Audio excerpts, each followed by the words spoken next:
Pessoal, eu já estou online, tá? Quando vocês terminarem aí, por favor, já podem ir voltando para a gente discutir.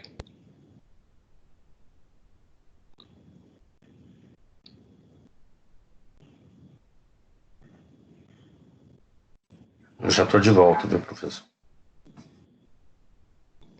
Mais alguém além do Rubens, gente? Eu me confundi aqui, o vídeo era menor que eu tinha pensado.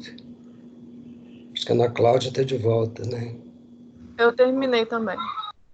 A Silvânia falou para esperar um pouquinho. Ela não entrou ainda, não. Cadê ela?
Professor, tudo bom? Já terminei. Terminou? Já. Bom, eu trouxe esse vídeo porque ele é um vídeo da Secretaria de Educação Permanente, e ele discute aí a questão, é um vídeo de capacitação, né, do Ministério para o agente comunitário de saúde e o agente de combate a endemias. E ele tem alguns aspectos que eu achei bem interessante e que eu acho que são muito importantes aí para o acolhimento, né, e até a questão do referenciamento mesmo. Vocês viram lá que em determinado momento ele fala na forma que o agente comunitário de saúde vai abordar o paciente sintomático, né, que chega na unidade. Eu achei isso bem rico, assim, né? Ele deixa bem claro, quer dizer, porque é lógico que é um momento, né, que todos nós estamos preocupados com o contágio, né? Vamos lembrar lá que os agentes comunitários de saúde, o nível de formação deles é o ensino fundamental, né? Então, assim, eles têm menos informações, né? Então, eles ficam, claro que a pessoa com menos informação, ela fica mais assustada em relação à questão do contágio, né? Então, ele traz essa questão do acolhimento nessa abordagem, eu achei muito interessante. Então, ele explica, deixa a distância de 1 metro, né, do paciente, né? Então, ele trata aí a questão do acolhimento do paciente que procura a unidade de saúde, agora pelo agente comunitário de saúde. Essa é uma diferença importante, né? Porque pensa, a pessoa está procurando ali a unidade básica, ela chega no momento em que, né, ela é um caso suspeito, se ela procurou, ela está sintomática, né? E o profissional que está lá, né, se ele trata com uma certa repulsa, né? E essas doenças infecto-contagiosas, de uma maneira geral, as pessoas, né, tendem a afastar. Claro que tem que ter o afastamento, né? Mas não necessariamente você vai tratar a pessoa de forma agressiva, né? Ser pouco atencioso, quer dizer, é preservar todas aquelas questões que a gente viu do acolhimento enquanto forma de humanização, né? Mas fazer de uma forma que você vai evitar, né, também, né, que esse paciente coloque em risco outras pessoas que estão na unidade básica de saúde, né? Ele deixa claro, então ele vai chegar, aí ele orienta o agente comunitário, né? Vai dar a máscara, vai levar ele para a sala, né, de isolamento, onde ele vai ficar. A gente viu um outro vídeo lá que eles estão usando também colocar tendas, né, para que esses pacientes não fiquem em contato com outros pacientes que às vezes foram lá na unidade buscar uma receita ou fazer algum outro procedimento, né, para evitar o contágio, mas o vídeo ele é muito interessante, que ele traz essa abordagem, né, em que o agente comunitário ele acolhe de uma forma mais humanizada, né? E ele frisa bastante isso, quer dizer, você deixa a distância, está com máscara, mas também não vai criar naquela pessoa que está ali buscando atendimento, que é um caso suspeito, né? Não vai passar para ela uma situação que você tá tendo repulsa pelo paciente, né? Então, eu achei muito interessante esse aspecto, porque muitas vezes a pessoa que está lá, né, na linha de frente, também está com medo, claro, né? Todos têm medo, apesar de estar com EPI, a gente tem todos os cuidados, mas a gente tem receio de se contaminar, né? Mas não abrir mão dessa questão da humanização, né? Da forma com que você aborda, né, esse paciente. E aí ele traz isso em relação ao agente comunitário de saúde e ao agente de combate a endemias, que são profissionais que têm uma formação, um grau de instrução, de formação menor que os profissionais de nível superior, né?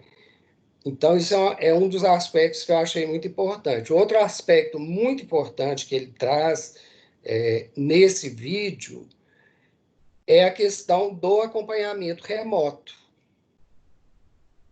né? Que ele traz a questão de acompanhar esses casos, tá? Por telefone, né? De você estar fazendo monitoramento deles pelo telefone. É um momento que a gente tem que pensar em estratégias para a gente evitar o contato, para a gente evitar a aglomeração social, né? E aí ele traz uma outra questão lá também, ainda dessa questão do acolhimento, né? Que é uma coisa muito importante dentro da atenção primária e que é tratado com muita ênfase pelo Ministério, que faz parte da política de humanização, né? Na questão da visita, né, domiciliar, e isso é uma coisa que vocês, né, vão ter experiência ainda com visita domiciliar, vocês vão ver. Às vezes a pessoa, ela quer te oferecer café, quer oferecer água, quer oferecer uma série de coisas, né? Num momento ou numa situação que você vê que ela não tem condição de oferecer, ou que as questões de higiene mesmo do espaço que a pessoa mora não são adequadas, né? Então, isso é uma coisa que, quando vocês forem em visita domiciliar, vocês vão observar. Então, às vezes a gente chega, né, em domicílio de catador de material reciclável, né, que tem muita coisa acumulada. Não que o fato de ser catador de material reciclável, né, faça com que o domicílio seja um depósito de lixo, né, porque eu já fui em casa de material de catador de material reciclável dentro da favela, que assim eu fiquei impressionado com a organização, com a limpeza, tudo limpo, tudo lavado, né, tudo muito bem distribuído em plásticos, enfim. Mas essa questão dessa visita domiciliar, principalmente nesse momento, né, ela é complexa, né, e aí ele fala um pouco dessa questão do isolamento domiciliar, né, é complexa de ser feita. E aí a questão da teleconsulta, né, ela é uma estratégia que ela vai diminuir o risco desses profissionais que estão na ponta mesmo, né, o agente comunitário de saúde, o agente de combate a endemias, deles virem se infectar, né? Então, o vídeo, ele trabalha muito bem essas questões. Eu achei que está muito bom, né? Acho que é fundamental, nesse momento, o trabalho desses profissionais, mas eles têm que ter todas essas orientações. Algumas coisas, as orientações em relação aos cuidados, é claro que a gente já tinha discutido, tinha visto, né? Mas o aspecto mais interessante que fica aí desse vídeo é a questão da humanização do paciente que está infectado, que está procurando o atendimento, né? É procurar controlar a infecção na unidade básica de saúde, né? Porque é um lugar, não é um hospital, mas você vai estar recebendo muita gente, né? É um lugar que você pode ter muitos focos de contaminação, né? Então, esses profissionais, o trabalho deles nesse momento, pode ajudar muito a organizar esse fluxo, a organizar um certo controle de biossegurança ali no ambiente da unidade básica de saúde, né? Então, tem uma contribuição muito grande a dar, e a questão das visitas domiciliares, que a gente já falou um pouco, né? A gente tem que pensar mesmo nessas estratégias, monitorar esses pacientes no domicílio, se precisar, tá? O paciente, você está, né, tá monitorando, o agente comunitário está monitorando lá o paciente no domicílio. O paciente começa com queixas de dificuldade respiratória. Já acionar o SAMU, né? Fazer a referência, acionar o SAMU, encaminhar esses pacientes para atenção hospitalar, para os hospitais de referência. Então, todo esse trabalho de monitoramento, né, ele pode ser feito por telefone, e nesse momento, assim como a gente viu nos protocolos de odontologia, que é uma boa forma de fazer uma triagem, né, também, para o caso de outros profissionais, tem sido também apontado como uma estratégia muito importante na atual conjuntura, né? Porque os profissionais, a gente sabe, voltar no lugar comum falar, o nosso risco maior. Então, o nosso risco de monitorar em domicílio, né, pacientes que sejam casos suspeitos, né, ou mesmo já com confirmação que estejam, mas que não estejam tendo sintomas mais severos, né, e que estão sendo mantidos no domicílio. Então, era isso que eu queria discutir mais, porque as outras questões dos cuidados, de higiene, do uso de API, isso a gente já frisou bem, eu acho que já está bem claro, né? Mas eu acho importante, nesse momento, a gente manter uma postura mais humanizada, mais de solidariedade, né? Claro que tendo todos os cuidados com a biossegurança. Então, esse vídeo vem mostrar um pouco isso, que a gente vai ter, né, que ter essa sensibilidade, ter essa empatia, né, em relação a essas pessoas. Lembrando que muitos ali vão chegar na unidade, vão ser encaminhados, depois vão para o hospital, vão ser entubados e que podem até evoluir para óbito. Então, é muito importante essa humanização.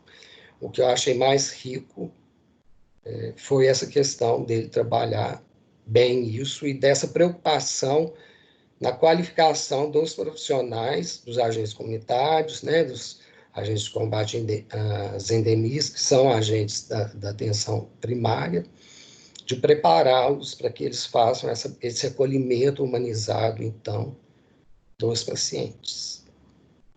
Ok? Dúvidas, gente? Tem não, professor. Não, tranquilo, professor. Tranquilo? Você trabalha em unidade básica, Vitor? Eu trabalho na UPA, né? Pronto atendimento. Ah, tá. Então lá vocês não têm equipe de saúde da família, não, né? Não é integrada a equipe de saúde da família, não. Não é um posto, né, de saúde. Lá é um pronto atendimento mesmo, em linha de frente.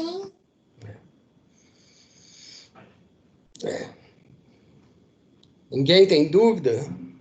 Professor, acho que a maior dúvida, né, é se eles vão conseguir acompanhar realmente toda a população, né, esse negócio de acompanhamento por telefone. Por causa que a quantidade, a demanda for muito grande, não tem como acompanhar. E também tem a questão, ele até fala isso, né, que tem paciente que... Tem gente que é muito pobre, né, nem celular não tem, né? Isso. Então, assim, para a questão da proteção deles aí, é lógico que os pacientes que tiverem condição de acompanhar por telefone vão ser acompanhados, né? E os demais que precisarem de acompanhamento, vai ter que ter um cuidado redobrado aí em relação ao uso de EPI, né? Infelizmente, eu acho que até o ideal é que, no caso de visita domiciliar a esses pacientes, que fosse usado um respirador tipo N95, PFF2 ou 3, né? Mas, infelizmente, a gente não vai ter disponibilidade disso para todo mundo, né? Porque tem um risco, né? Tem um risco. Agora, importantíssimo a qualificação desses profissionais, orientá-los a não tocar em nada,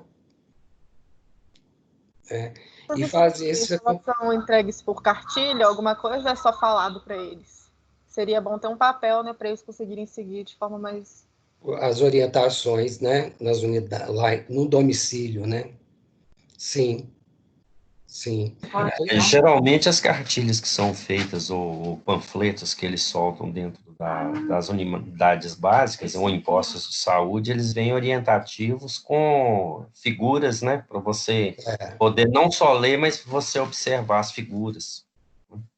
E também porque também, né, Rubens, a gente ainda tem nessa população, principalmente os mais velhos, muitos analfabetos mesmo, né? É verdade, é difícil até por figuras colocar isso. Precisa de ter alguém com um pouco mais de instrução na casa, ou então na comunidade mesmo, que possa passar e estar ajudando. Tem pessoa que não tem condição nenhuma mesmo de fazer essa leitura. Esse trabalho do agente comunitário de saúde, do agente de endemias nesse momento, ele é fundamental, porque a doença agora, eu não sei se vocês lembram, logo no início lá da da Covid, eu comentava com vocês que, no geral, as grandes epidemias, as grandes pandemias, geralmente é começado na classe pobre, né, para depois chegar nas classes ricas. E a gente teve um processo diferente aqui no Brasil em relação à Covid, né? Começou na classe mais alta, que são as pessoas que têm mais dinheiro, que viajam para o exterior, e agora estão, né, tendo mais casos nas comunidades, né? É onde está crescendo mais. A gente pode ver, se vocês forem lembrar, que no início da pandemia, quando eles mostravam casos, eles mostravam que o Albert Einstein, o Sírio-Libanês, vocês lembram das primeiras reportagens da Covid? Lembro. Sim, lembramos. Os casos estavam lá. Agora, o que a gente vê, até pelas características da população que a gente vê, é que são pessoas, né, das comunidades mesmo, é a população mais humilde, mais pobre, que está sendo mais atingida pela pandemia, né? Então, essa população, o trabalho desses profissionais é fundamental, porque são eles que conhecem as pessoas, que sabem onde que moram, que têm condição de fazer esses acompanhamentos. Eu sou, assim, um apaixonado pelo trabalho do agente comunitário de saúde. Eu acho que é um profissional que tem um valor dentro da saúde imenso. Eu convivi, né, praticamente 4 anos com agente comunitário de saúde, na época do doutorado, e é impressionante, né, como que eles são bem quistos, como que eles são bem recebidos, e eles são uma voz forte dentro das comunidades, sabe? Assim, as pessoas ouvem o que eles falam, respeitam, né? Então, esse papel deles agora é fundamental para que a gente consiga vencer essa pandemia. Eu não tenho dúvida quanto a isso, né? Então, eles têm muito que contribuir aí para o controle da pandemia, porque agora a gente está numa situação que a doença ela está atingindo mesmo, são as comunidades, né? E está interiorizando, né? Então, são pessoas mais pobres e está atingindo mais o interior. A gente está tendo mais casos no interior, né? Hoje mesmo conversei com a professora Renata, lá sobre Betim. Ela está afastada, mas a gente estava falando da questão lá, né, dos casos. Betim já está com 275 casos, parece que tem 17 mortes já, né? Então, eles abriram, Lá fechou tudo de novo, né? fechou tudo de novo. Tudo de novo. Não adianta abrir, né, Alexandra, enquanto a coisa não tiver controlada. Não adianta, porque... E o pior é que a população também... Hoje eu estava vendo o jornal mais cedo, na hora que eu estava almoçando. Você fala em abrir, ainda que você estabeleça as regras de uso de máscara, uso de álcool em gel, mas vai todo mundo para a rua de uma vez. As pessoas vão todas de uma vez. Então tem aquela... Agora vai ter que mandar sair por idade. De 15 a 20 sai tal dia. Ou por sexo, né? Questão Lá ou por sexo ou por idade, no interior, porque senão sai todo mundo mesmo. sai todo mundo de uma vez, né? E o pior é que sai, assim, né? A grande maioria usa transporte coletivo, aí o transporte coletivo não consegue, né, manter um número adequado de pessoas, porque enche os ônibus, né? Então, essa flexibilização também é uma coisa que tem que ser muito bem pensada.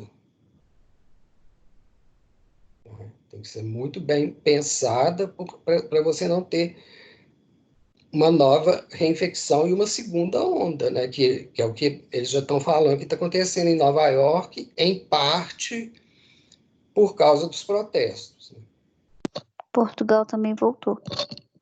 né? Então, assim, a gente só vai ter tranquilidade mesmo na hora que tiver uma vacina. Só, né? Graças a Deus, parece que está bem adiantado, né? E aí tem Algumas pessoas falam que até o final do ano que sai mesmo, né? Aqui no Brasil já tem 2 em teste, então eu acho que é isso. Professor, Sim, você está falando de Betim, mas eu estava observando, não é só Betim, não, sabe? Aqui também aconteceu a mesma coisa, e agora o prefeito fechou algumas coisas. Hoje eu estava vindo de Belo Horizonte, aí eu estava reparando ali na região de Venda Nova, sabe? Mas lotado de gente nas portas das lojas, muita gente. Estava difícil até de andar de carro, para você ter ideia de tanta gente que tinha nas ruas. sabe o que eu fico pensando, Dorothy? No momento desses, quem está indo para shopping, É, entendeu? Quem está indo para shopping? Comprar roupa, sapato. pois é. As ruas estão lotadas, as lojas com fila. E para comprar, porque se fosse para comprar alimento, né? Essas coisas, tudo bem, a gente entende que é essencial. Agora, roupa, sapato, essas coisas, vai adiantar se for para o CTI? Pois é, e aí aqui o prefeito, ele fechou algumas coisas, porque os casos de Covid aqui estão aumentando, e na cidade não tem um CTI. É um grande problema. Aí o que vai acontecer? Vem para Belo Horizonte não vai dar conta, Vai tudo para BH. entendeu? Então é o problema. A população também está muito assim, relapso em relação a isso, levando como se fosse brincadeira, né? Então, É como se tivesse férias, descaradamente, não? difícil, viu? Bom, gente, Ana Cláudia falou comigo, né, questão de portfólio. Eu, sim, portfólio, para mim, já estava certo, o que a gente tinha combinado da nossa última conversa, porque essa questão de aguardar a volta, tá, me preocupa muito. Primeiro que, assim, eu conversei lá em Betim, né, como eu acabei de falar agora, Betim, a perspectiva lá de volta de estágio está complicada ainda, porque é o mesmo problema lá de Ribeirão das Neves. Eles tentaram abrir, aumentou. A Renata hoje me falou que lá no hospital regional tem um CTI que toda a equipe está contaminada.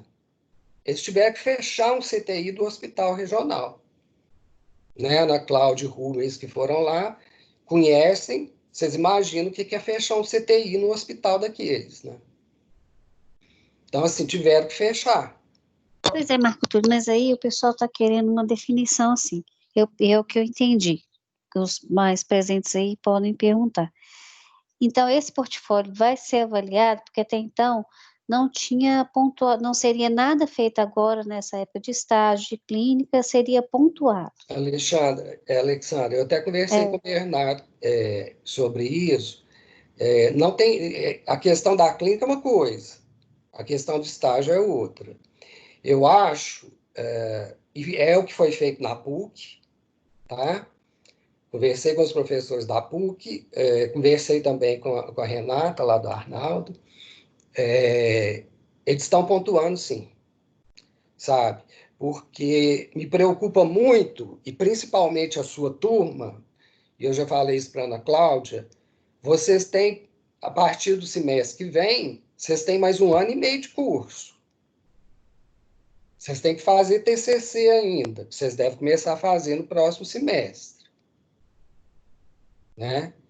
Da gente ficar com coisa acumulada. O semestre que vem, provavelmente, vocês agora vão ter 2 estágios todos os semestres. Então, imagina você Pois é, mas aí nós postergar vamos ter 2 desse agora do 7º e 2 do o 8º. 8º. Então, são 4 estágios, e quem trabalha, como é que vai ficar nessa situação? Como é que vai ser isso tudo? Isso aí, né, porque aí são casos que têm que ser discutidos individualmente. Eu estou falando de uma maneira geral. Sim. Então, de uma maneira geral, vocês têm mais estágio pela frente. Então, o que vai acontecer? Foi o que eu passei para a Ana Cláudia. A ideia é ajudar e simplificar para que vocês consigam já eliminar isso e já iniciar o semestre que vem só com as preocupações do semestre que vem. Além de que tem outra coisa também. Tem as clínicas que vão ter reposição. Né? Então, esses relatórios que a gente está fazendo, então seria como se fosse o portfólio do 7º período e ponto, e aí quando chegar no 8º a gente faz um outro portfólio, porque eu acredito que não vai ter campo de estágio para a gente. Eu também, o que me preocupa mais nesse momento, e eu conversei com o Bernardo, conversei lá em Betim semana passada, é a questão do campo. Porque a clínica, tudo bem, a gente até vai conseguir, né, consegue voltar com a clínica. Agora, o campo de estágio, a gente tem que pensar que a gente depende de uma liberação externa, tanto no asilo quanto na prefeitura. Então, a gente não sabe se isso vai acontecer, né? E vai depender muito da pandemia, como que tiver, porque se o número de casos estivesse aumentando muito, e a Renata hoje comentou comigo que está aumentando muitos casos de contaminação de profissional de saúde. Pensa para vocês verem, um CTI do hospital teve que ser fechado. Eu concordo com o senhor, professor. É o seguinte, que a maioria da turma aí teve uma assinatura em um manifesto no nosso grupo que muitas pessoas não estavam de acordo em entregar o portfólio. Então, assim, que o senhor, como coordenador, firmasse isso mediante aos alunos, que, como o senhor falou no princípio, estava certo e agora teve esse rebuliço novamente, para definir realmente sim, não, ou quem quer, quem não quer, como é que vai fazer. Você já falou lá também no grupo, que se não, falou que quem não quisesse fazia depois. Fazia depois, só que aí, é isso que eu estou ponderando. Pois é, mas parece assim que nada tá deixando ninguém contente, né? Nenhum lado, nem o outro. Infelizmente. Então, e eu também acho assim não que... tenho como deixar todo mundo satisfeito ou resolver casos individualmente. Tem que adotar uma postura... Uma conduta única, eu sei, professor, mas assim, não é por mim que eu estou falando assim, eu estou falando por todos, eu acho que quem está aí pode pronunciar também, né? Porque vamos deixar o pessoal opinar aí, e aí isso passa para cada um que Precisamos ver. As minhas ponderações são essas, e as minhas preocupações são essas, e não são infundadas. Né? Sim, professor, tem fundamento, e o que ocorre é que, no momento, nós estamos tentando adequar. O problema é o seguinte, se segundo a legislação, na parte legal, se vai poder fazer esse apontamento de notas junto da faculdade e com a aquiescência do MEC, né?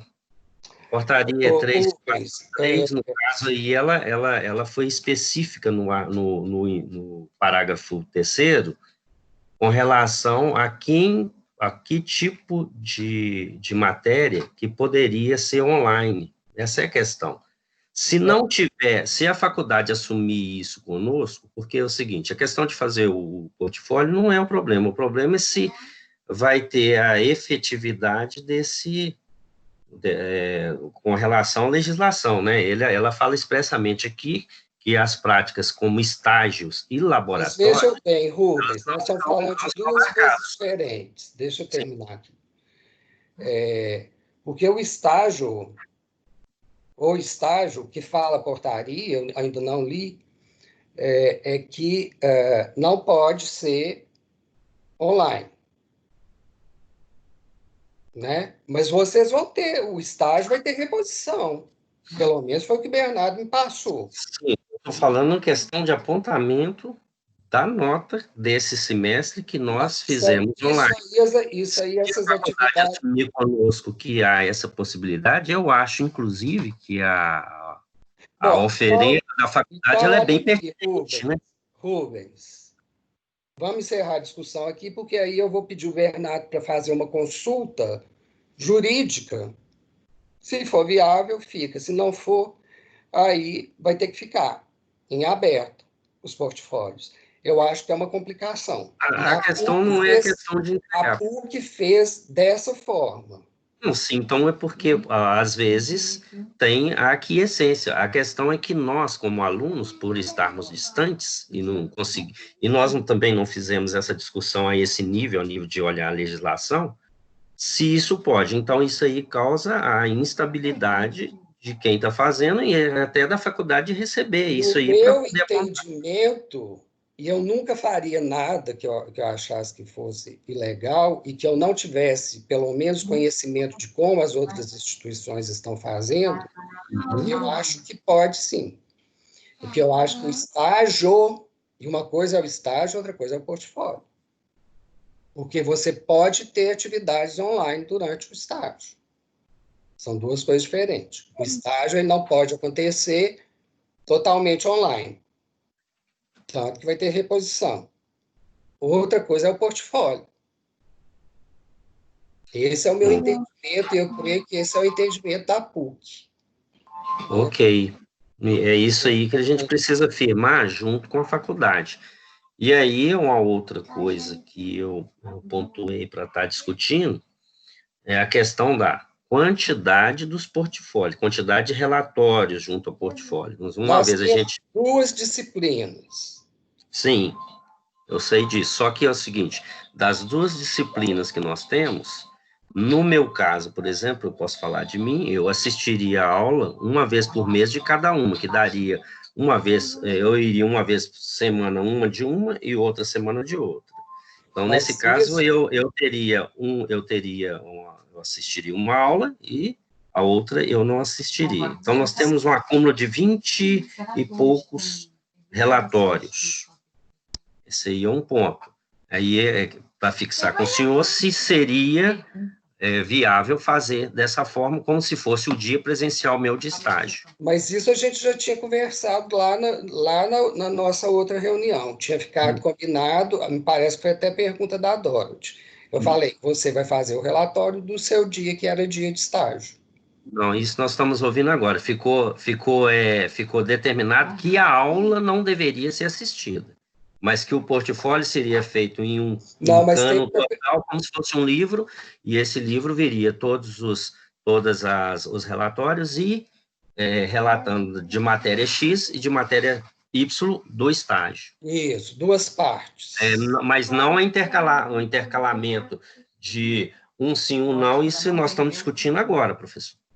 Não, me parece que isso foi uma pergunta de alguém, não sei se foi da Dorothy.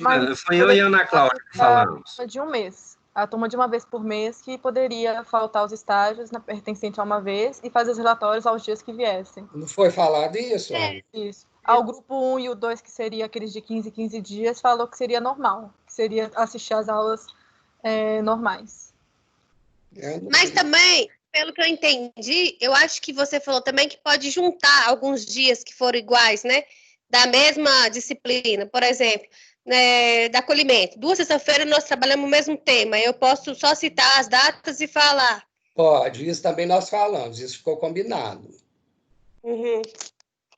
Isso ficou combinado. Para mim foi respondido, está tudo beleza. Eu acho, inclusive, que está havendo até aquiescência da parte dos professores e aquiescência da parte da coordenação da faculdade em querer melhorar a nossa situação com relação ao avanço. A intenção é ajudar para a gente resolver, porque assim, está cheio de problema tudo quanto é lado, né? A faculdade também, a gente está sobrecarregado, tem uma série de questões. E vocês também. É um momento que fugiu totalmente a situação inicial, né? É o que era pensar. Então, o que a gente tinha combinado era isso. Eu lembro que essa questão que eu falei que podia entregar um exemplar só com 2 partes, que acho que foi até você que comentou, se eu me lembro bem. E aí fazer o portfólio, por exemplo, quem é uma vez por mês, que é o seu caso, o caso da Dorothy, né? Dos dias que estão em estágio, foi isso que a gente tinha combinado. Da minha parte, eu vou entregar o portfólio, tá tudo beleza, eu vou fazer, eu acho que é até bom para mim evoluir. Eu tô vendo essas aulas online que a gente está tendo de estágio como um pré-estágio, né? Eu acho que vai nos ajudar, nos auxiliar nos campos. Mas Sim. a questão, Por isso eu não estou em desacordo, professor, eu estou falando assim, porque lá no grupo, 20 e tantas pessoas falaram que iam conversar, que iam comentar, para entrar no acordo aí, se entrega, se vale ponto, se não vale. Não, Então, vale, assim, gente.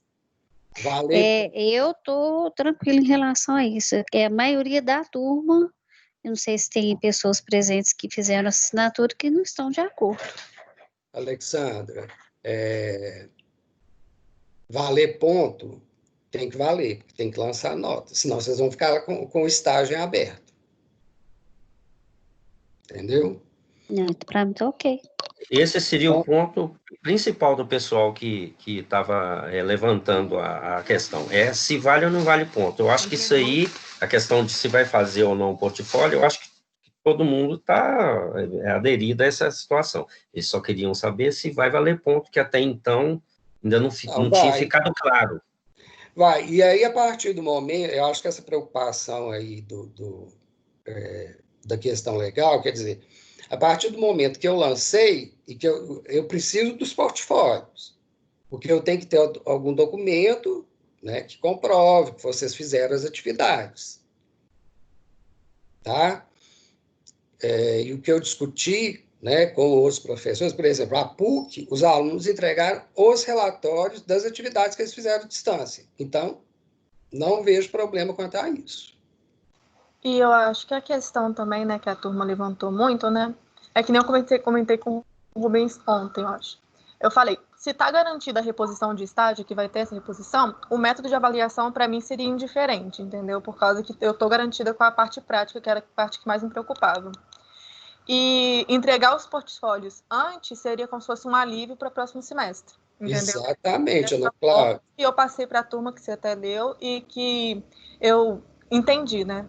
Só que aí a turma, eles levantaram a questão de não considerarem os estágios online como uma matéria para ser feita um relatório, entendeu? É por isso que a maior briga da turma era essa. Que até eu expliquei para você. Eu não vejo esse problema, porque durante o estágio você pode ter atividades online. E depois você vai fazer as atividades presenciais. E a gente tem que considerar que é um momento totalmente atípico. Mas eu vou levar essas questões para o Bernardo, eu estou gravando, eu vou pedir ele para ver, fazer uma consulta lá. Se ele achar que não é viável, depois eu passo para vocês. Porque muita coisa vai depender lá da instituição, não de mim. Mas o professor está tranquilo. Ô, professor, você tira uma dúvida minha? Talvez nem sei se você vai me falar, porque a minha ansiedade é grande, sabe? Porque já estou quase ganhando menino e eu estou ansiosa para saber como que vai ser. Já vai fechar o semestre e iniciar um novo normal? Como é que você sabe, professor, isso? Porque eu não quero trancar nenhuma matéria e eu estou assim, muito ansiosa nessa questão. Dorothy, as coisas dependem, muito complexa, a situação é muito complexa pelo seguinte, depende também de uma lei municipal, entendeu? Quer dizer, se o CALIU não autoriza a volta, o Pitalho... Aí o semestre fica em aberto? Oi? Aí o semestre fica em aberto? Vai ter que aguardar. Não, aí então, tipo assim, o segundo semestre vai... Especificamente em relação ao estágio, e o que mais me preocupa, né, e que eu falei com o Bernardo, e que tem me preocupado muito, é a volta dos campos. Eu sei, professor, mas eu falo assim, de todas as disciplinas, porque as online, eu acho que vai encerrar, né? Mas então o novo semestre, por exemplo, o 8º semestre, a gente não sabe nem quando que vai iniciar, é isso? Será? Olha, é aquela coisa, vai encerrar, tá? Vai encerrar. Agora, o retorno aí só vai ser possível se o CALIU abrir para a volta. Professor, eu acho que a dúvida da Dorothy é em relação, por exemplo, o próximo semestre abriria em agosto. Aí a dúvida dela é, em agosto vai abrir o 8º semestre de qualquer maneira ou só vai abrir o próximo semestre quando voltar às aulas, entendeu? Por exemplo, se o próximo Você semestre... fala mesmo a aula remota, né? Isso, por causa que ela fala, o 8º semestre vai abrir só quando voltar às aulas, voltar tudo, o 8º semestre vai abrir onde iniciaria o 8º semestre, entendeu? Se fosse aula normal. Eu creio que vamos supor, Calil não liberou para abrir, tá? Eu creio que vai voltar remoto e vai aguardar a liberação. As presenciais. Entendi. Aí vai embolar todos os presenciais, vão embolando assim, né? Gente, mas... Não estou falando que é culpa não, professor, é só para entender. Não está falando que ninguém é culpado, não.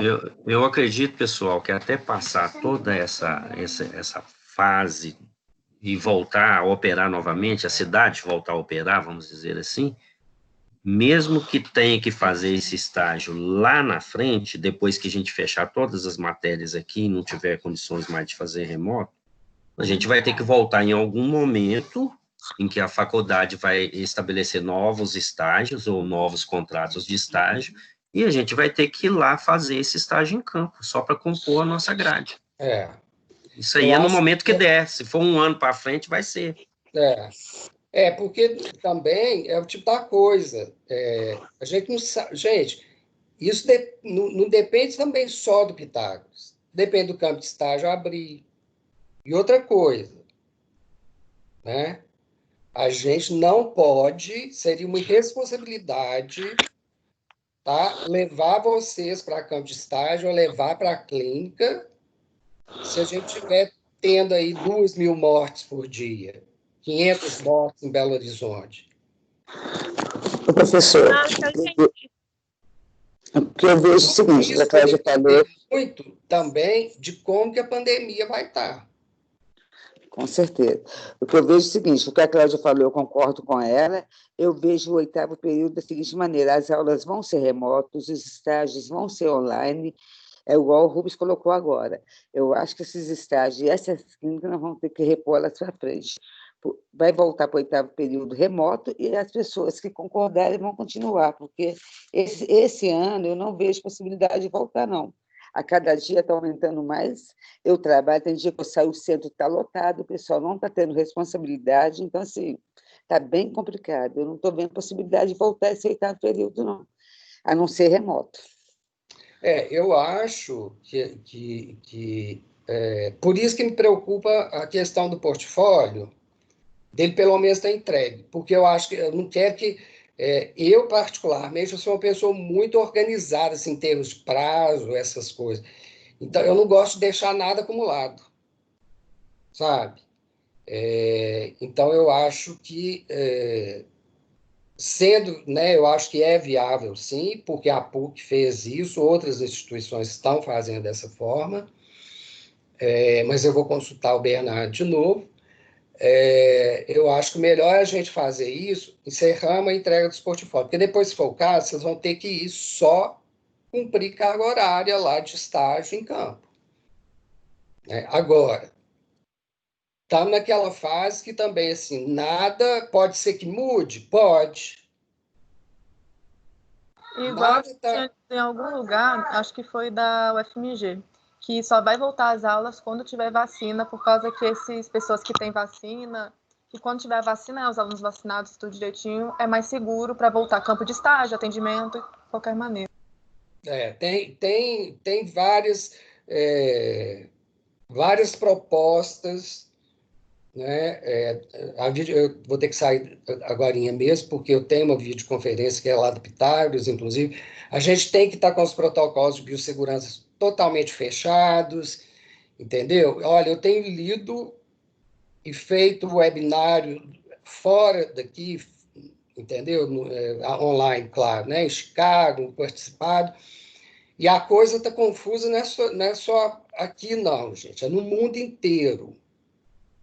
no mundo inteiro, que eu tenho amigos que dão aulas em faculdades no exterior, tá confuso. Eu fiz um webinário esses dias lá em Chicago, né, com a faculdade de odontologia de lá, e eles também estão na mesma situação que a gente. Não tem ninguém com certezas absolutas, não. O que a gente está procurando é acompanhar para ver o que A é evolução, né? para ver o que é Porque melhor. cada dia é um dia, né? Cada dia sai uma notícia. Então, assim, não, eu entendo a questão do portfólio, professor, eu acho que é necessário, sim. Eu Mas acho que é é necessário, eu só acho que é mesmo melhor. firmar mesmo com o pessoal para parar com. Porque fica um bochicho, sabe? Fica até meio chato, assim. Eu acho que sim. Eu acho que vocês foquem em fazer as coisas, as atividades, deixar pronto, entendeu? E vamos ter que ir acompanhando, gente. Tem que ter paciência, porque as coisas estão mudando de um dia para o outro, né? Assim, vocês podem ver que agora, né, da semana passada para agora, a gente está tendo mais de 1.000 mortes por dia, né? E ainda eu acho que essa reabertura, ela está sendo muito precoce, que várias pessoas estão falando, porque quando a curva está ascendendo, não é hora de voltar, e a gente está vendo o povo voltando. Então, assim, uma das coisas que a gente tem que olha para poder voltar é o número de casos, né? Se tiver muito ascendente. Então, por isso, Dorothy, que assim, eu não dá para te falar que a gente vai voltar em agosto com presencial. Eu acho que a gente volta, nem que seja online, e aí o que o Rubens falou, para depois repor o presencial. Eu também tô achando que vai acontecer isso. Não, Nós mas vamos é só colocar porque a eu fico Alice lá no ansiosa carrinho, mesmo. Dora. Oi? Oi? Nós vamos colocar a Alice lá com a gente, esquenta não. Pois é, mas é porque eu É o não vou neném trancar dela. nada não, Alexia. Mas a gente está buscando as melhores formas, estejam certos disso. Agora, nesse momento, né, o webinário que eu fiz, o povo lá de Chicago está assim, perdido também, entendeu? A gente está buscando ver o que eles estão fazendo, as alternativas, ver os protocolos de biossegurança, para voltar com segurança, né? É importante voltar? Mas, né, eu sempre bato nessa tecla, a partir do momento que a gente tem a segurança, né? Não adianta a gente voltar com o risco aí de alguém se contaminar, sabe? Então, ter um pouco de paciência mesmo, né? Tá Ok? bom, professor, obrigada. Boa tarde para você. Então, assim, fica fechado assim, eu vou dar uma nova discutida com o Bernardo, e se tiver alguma alteração, fica valendo o que a gente já tinha falado mesmo, tá? Ok, muito obrigado, professor. Tá bom, professor. Foi bem conduzida a conversa, eu acho que ficou assim bem claro. Agora, quem quiser, porque as Não pessoas fazer? mesmo não quiser fazer, eles vão responsabilizar pela atitude que estão Eu tomando. acho, é o que eu falei para a Ana Cláudia Rubens. Eu acho que a situação está muito complicada para a gente ficar deixando coisa acumulada. O que a gente conseguir resolver, vamos resolver. Não, a medida ela foi totalmente cabível, ela é ótima. Agora, só precisava essa questão assim, de ficar claro. Para mim, ficou totalmente claro assim, como que vai ser, como que vai funcionar. E aí, quem não quisesse aderir, ele vai responsabilizar por isso, se lá na frente acarretar uma demanda maior para ele, né? Porque eu acho que, né, vai ficar muito apertado depois. Não só para vocês, para nós também, né? Todo mundo vai ficar muito apertado. Mas é isso aí, gente. Vamos Eu agradeço. conversando. À medida que tiver coisas novas, a gente vai discutindo, tá? E vamos tocar a bola para frente, que é o que a gente pode fazer. Vou ter que sair, que eu tenho uma outra vídeo, tá bom? Bom fim de semana. Obrigada. Boa tarde. Obrigado. Obrigado, bom fim de semana. Tchau, colegas.